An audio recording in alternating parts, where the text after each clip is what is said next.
अगर आपको ऐसी कोई खाने की चीज़ दी जाए जिसे खाने से आप सेटिस्फाई होते हैं या प्लेजर फील करते हैं तो आपको कैसे लगेगा? अच्छा लगेगा, बहुत अच्छा लगेगा। तो आज हम ऐसे एक डेजर्ट के बारे में बात करेंगे, यस, जिसे आप कंज्यूम करने से प्लेजर फील करते हैं। तो वो चीज़ क्या है और वो ब्रांड कौन सी है, इस बारे में बात करेंगे। So let's get started.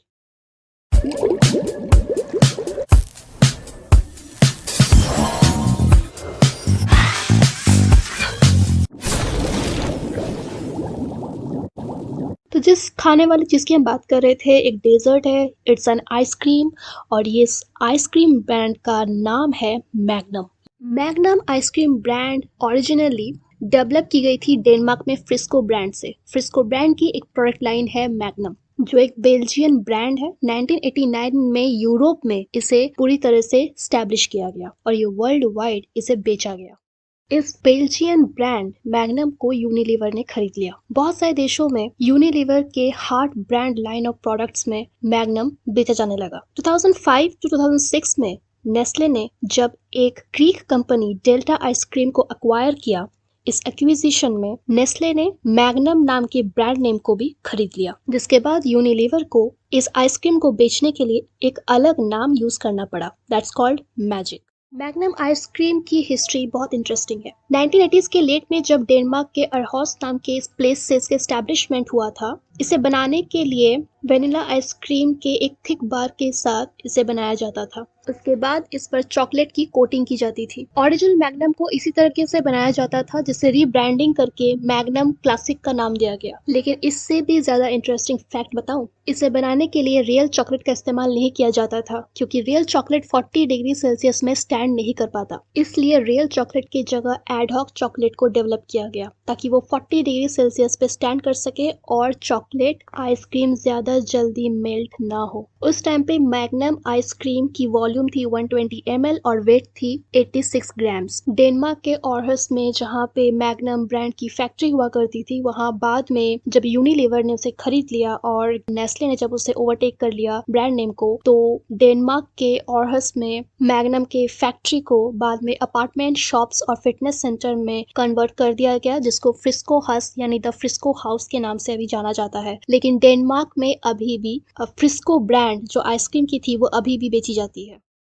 एक सवाल है कि मैग्नम इतना जल्दी स्टैंड आउट कैसे कर गया? वर्ल्ड वाइड ऐसे बहुत सारे डेजर्ट, ऐसे बहुत सारे आइसक्रीम ब्रांड्स हैं, लेकिन मैग्नम ही क्यों? मैग्नम की यूएसपी है कि ये लग्जरी आइसक्रीम ब्रांड के तौर पर खुद को प्रेजेंट करती है। Magnum highly imaginative flavour combinations के साथ, फैंसी पैकेजिंग के साथ और लिमिटेड एडिशन प्रमोशन के साथ खुद को हमेशा मार्केट में स्टैंड आउट करके रखती है।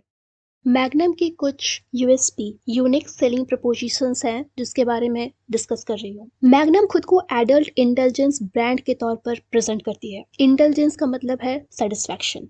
मैग्नम वर्ड का मतलब, जैसे मैंने पहले बताया, लार्ज इन साइज। मैग्नम का कहना है कि हमारे आइसक्रीम के हर एक बाइट में कस्टमर को वो सेटिस्फैक्शन, वो डीप प्लेजर फील होता है। मैग्नम क्लासिक, जिसका टैगलाइन था एक्सक्लूसिवली एट एडल्ट्स। मैग्नम का यूएसपी सिग्नेचर जो है वो है क्रैक। कोई चीज खाने के वक्त हमारे मुंह से जब क्रैक की आवाज आती है तो अच्छा लगता है ना, लाइक क्रंची। मैग्नम जब अपने वेनिला स्मूथ आइसक्रीम को मार्केट में लॉन्च की थी तो उसका सिग्नेचर था क्रैक, यानी कि जब कस्टमर आइसक्रीम को खाते हैं तो एक क्रैक की साउंड आती है, यानी कोई क्रंची चीज को खाते वक्त जैसे क्रैक साउंड आती है, उसी तरीके से मैग्नम की वेनिला स्मूथ आइसक्रीम खाने से वही आवाज आती है, जो दूसरे आइसक्रीम ब्रांड से मैग्नम को स्टैंड आउट करती थी।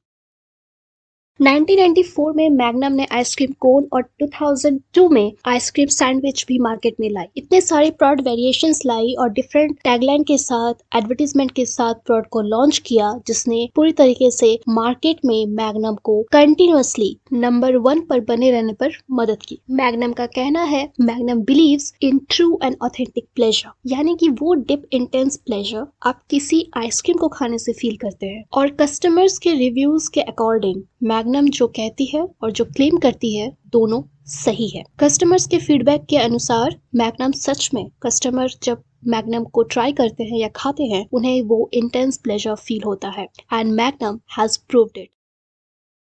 मैग्नम की मार्केटिंग स्ट्रेटजी को अब डिफाइन करते हैं, उसके हर एक पॉइंट्स को थोड़े से बारीकी से समझते हैं। मैग्नम की मार्केटिंग स्ट्रेटजी कुछ डिफरेंट है, जिसे उसे मार्केट में स्टैंड आउट करने और दूसरे ब्रांड से डिफरेंट प्रूव करने में हेल्प करते हैं। तो आइए डिस्कस करते हैं मैग्नम के मार्केटिंग स्ट्रेटजी के बारे में।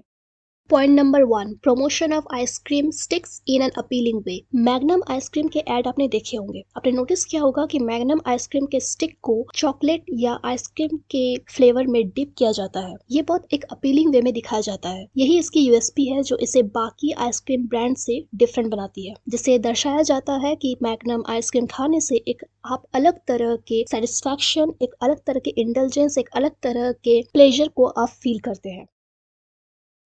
Point number 2, promotion of the dairy free vegan variety of the ice cream. Magnum एक अलग तरह का वेरिएंट अपने आइसक्रीम में लेके आई है। वीगन यानी कि जो लोग डेयरी प्रोडक्ट्स नहीं खाते हैं, लाइक मिल्क, दूध से बने कोई भी तरह के प्रोडक्ट, उनके लिए डेयरी फ्री आइसक्रीम मैग्नम लेके आई है। ये vegan magnum ice creams magnum classic से बहुत डिफरेंट है। कह सकते हैं आप कि मैग्नम आइसक्रीम के एक वेरिएंट है ये वीगन मैग्नम आइसक्रीम। इसमें कोकोनट ऑयल, कोको पाउडर, अलग तरह के एडिबल ऑयल से बने चॉकलेट, वेनिला प्रोडक्ट से बने ये आइसक्रीम बनते हैं और ये डेयरी फ्री प्रोडक्ट्स होते हैं। इस अलग तरह के इनिशिएटिव से मैग्नम को दूसरे ब्रांड के आइसक्रीम से भी स्टैंड आउट करती है, मार्केट में एक अलग पहचान बनाने में मदद करती है। Point number 3 is focusing on the smaller elite section of the society. Magnum ice cream की प्राइस हाई रहती है। मैग्नम एक लग्जरियस ब्रांड है। इसका टारगेट कस्टमर ही इलाइट पीपल या लग्जरी ब्रांड खरीदने वाले लोग होते हैं। मैग्नम फैशन, ब्यूटी और मॉडलिंग वर्ल्ड को रिप्रेजेंट करता है और मैग्नम को फैशन ब्यूटी वर्ल्ड में फूड डार्लिंग के नाम से जाना जाता है। यानी कि magnum fashion, entertainment, beauty and modelling world में बहुत ज़्यादा फेमस है और बहुत ज़्यादा सेलिब्रिटीज़ इसके एंडोर्समेंट भी कर चुके हैं। एड्स में भी आपने देखे होंगे। और ये एक लग्जरियस ब्रांड है जो क्लासी पीपल को टारगेट करता है। यानी मैग्नम दर्शाता है कि अगर आप मैग्नम परचेज करते हैं या मैग्नम को खाते हैं तो आप एक क्लासी पीपल हैं, या मैग्नम खाने से आप एक क्लास को रिप्रेजेंट कर रहे हैं। जैसे एप्पल फोन, आईफोन खरीदना एक क्लास को रिप्रेजेंट करता है, उसी तरह। Point number 4, clever segmentation of the market. जब कोई ब्रांड मार्केट में आती है तो प्रोडक्ट का सेगमेंटेशन होता है। मैग्नम ने अपने प्रोडक्ट के लिए मार्केट को इतनी अच्छे से सेगमेंटेशन किया, अपने प्रोडक्ट को इस तरीके से मार्केट में पेश किया कि उसकी जो नीश मार्केट थी उसने अपने पैर अच्छे से जमा पाए। कोई सोच भी नहीं सकता था कि एक आइसक्रीम ब्रांड लग्जरीज ब्रांड हो सकती है, जिसे खाने से कोई कंज्यूमर अपने सोसाइटी में सोशल क्लास को या खुद को इलाइट पीपल कंसिडर कर सकता है। एक आइसक्रीम ब्रांड जो फैशन और ब्यूटी, मॉडलिंग जैसे एंटरटेनमेंट इंडस्ट्री को टारगेट करती है। देखते ही देखते फैशन वर्ल्ड में फूड्स डार्लिंग के नाम से जाना जाने वाली मैग्नम इतनी ज्यादा पॉपुलर हो गई, यहाँ तक कि वीगन कंज्यूमर्स के लिए अलग वेरिएंट तक निकाल दी। कम से कम प्रोडक्ट वेरिएंट्स में खुद को अलग स्टैंड आउट करना, इस तरीके से सेगमेंटेशन किया मार्केट का कि उसके सामने कोई और ब्रांड टिक ही नहीं पाई। Point number 5, the interesting and engaging Magnum pleasure taste. Magnum जो कहती है, जो क्लेम करती है, वो करके दिखाती है। ऑडियंस के बीच ब्रांड्स के प्रमोशन के पहले सर्वे किया जाता था। ऑडियंस को दूसरे ब्रांड के आइसक्रीम के साथ मैग्नम को टेस्ट करने के लिए कहा जाता था। ऑडियंस से ये पूछा जाता था कि वो किस में ज्यादा प्लेजर फील कर रहे हैं और कौन सा आइसक्रीम ऑब्वियसली खाने में ज्यादा अच्छा है।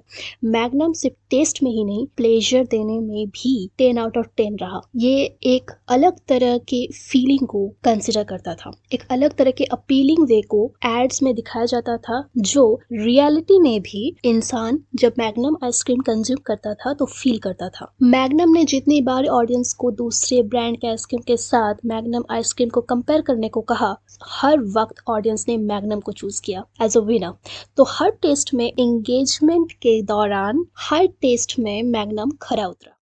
Point number 6, the all engaging mobile ad campaign. Mobile में एड कैंपेन चलाया जाता था मैग्नम के साइड से, ताकि कस्टमर्स और कंज्यूमर्स मोबाइल एड के जरिए मैग्नम के प्रमोशन को देख सकते थे। मोबाइल एड कैंपेन में मैग्नम के एड शोकेस किए जाते थे, मैग्नम के नए प्रोडक्ट्स का प्रमोशन किया जाता था, नए आइसक्रीम वेरिएंट्स को शो किया जाता था, ताकि कस्टमर को पता चल जाए कि मैग्नम नया प्रोडक्ट कौन सा ला रही है। दूसरे प्रोडक्ट्स जो सिर्फ टीवी पर या बैनर या होर्डिंग तक लिमिट थे, मैग्नम ने मोबाइल को एक अच्छा मीडियम समझा अपने एड कैंपेन को चलाने के लिए। मोबाइल एड कैंपेन में कंज्यूमर्स को हर तरह की इंफॉर्मेशन दी जाती थी, यहाँ तक कि कंज्यूमर्स को नए मैग्नम के आउटलेट्स कौन से सिटीज में कहाँ पे, वहाँ के लोकेशन के साथ उन्हें इन्फॉर्म किया जाता था, ताकि कंज्यूमर्स जाके आउटलेट में अपना फुटफॉल दे सके और आइसक्रीम का लुत्फ उठा सके। Point number 7, promotion of Magnum's limited ice cream variants. Magnum अपने प्रोडक्ट लाइन में जितने भी वेरिएंट्स लाती थी वो सारे लिमिटेड होते थे, एक्सक्लूसिव। उन सबका प्रमोशन करते थे और कंज्यूमर्स ये देखते थे कि मैग्नम आइसक्रीम हमेशा लिमिटेड वर्जन में होते हैं, उनका जो स्पेशल एडिशंस होते हैं वो लिमिटेड होते हैं, जो उन्हें मार्केट में अलग स्टैंड आउट करती थी। मार्केटिंग स्ट्रेटेजी में अगर कोई प्रोडक्ट लिमिटेड होती है तो इससे कंज्यूमर्स अट्रैक्ट होते हैं। लिमिटेड एडिशन यानी कि आपने Amazon फ्लिपकार्ट में देखा होगा कि कोई चीज अब जब आप खरीदने जाते हैं तो वहाँ पे लेफ्ट 1 ओनली लेफ्ट 2 ये सब दिया रहता है, ताकि कंज्यूमर को लगता है कि यहाँ पे सिर्फ 1 या 2 ही पीस बची हुई है, अगर मैं नहीं खरीद पाई या खरीद पाया तो स्टॉक आउट हो जाएगा, तो स्टॉक अवेलेबिलिटी वहाँ पे शो होती है। उसी तरह मैग्नम ने ये मार्केटिंग स्ट्रेटेजी अपनाई कि लिमिटेड एडिशन अवेलेबल है, यानी कि कंज्यूमर में विलिंगनेस पैदा करने की एक अलग तरह की मार्केटिंग स्ट्रेटेजी। कंज्यूमर के विलिंगनेस को